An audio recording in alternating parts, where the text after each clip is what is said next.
how do you know someone's ready to have a conversation about bringing a strategic project focus to their organization? They're ready when they start talking about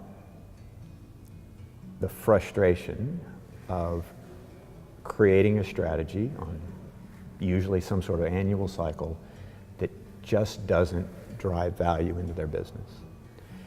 They're ready when they say we start lots of stuff, but we never finish anything. And they're ready when they say, as a leader, as a CEO, senior manager, I spend all of my time trying to get my people to buy into the business's strategy as opposed to helping to lead it forward. When they're ready, when those are the sort of questions or those are the sort of frustrations that they're expressing. How do I take my strategy and turn it into what the business is doing? How do we get strategy wrong then? The strategy in the business context has evolved to be a very analytical process. And that's really driven by this desire to create a lot of certainty around something that's fundamentally an uncertain environment. And so we look very much at the things that we can control, how we expend our money, what resources we bring to bear, what markets we say we're going to work in, how many units we're going to produce out of our business.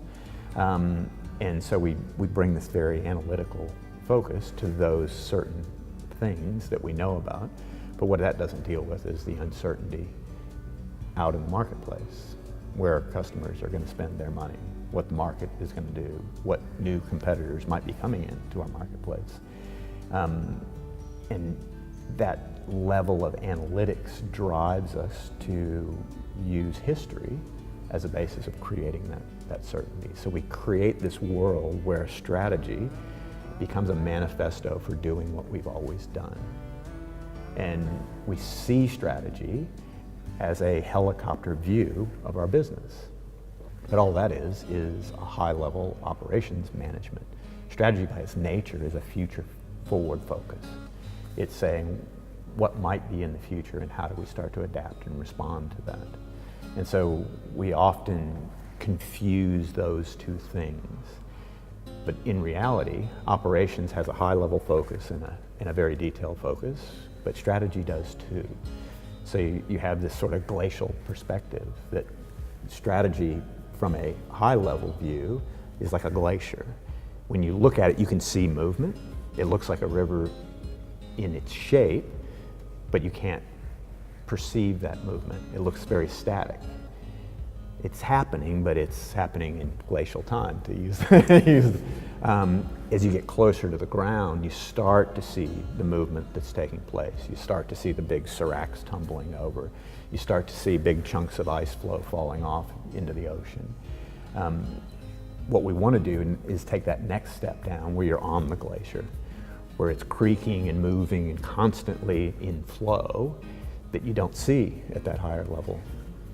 And use that knowledge, use that sense of it right at the ground level to inform where it's headed at that very high level helicopter view sort of perspective, so that you start to layer your strategy.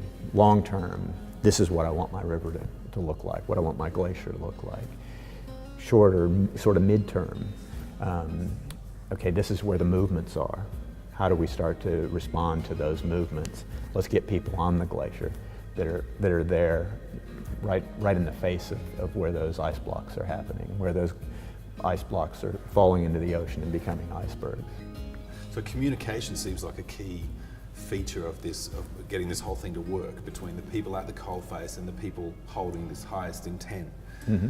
How does that look different in the strategic project approach that you're talking about? I think communication gets more credit than it deserves in the wonderful world of creating exceptional workplaces. I think communication is great. I think collaboration is better. Effective collaboration, even better than that. Or let's say it differently, let's say meaningful collaboration to continue on with our meaningful theme. And that's meaningful collaboration happens where you empower a team to actually drive the purpose of the business forward. Where you say, we trust you enough to tell us what sort of projects will deliver on these strategic opportunities that we're pursuing.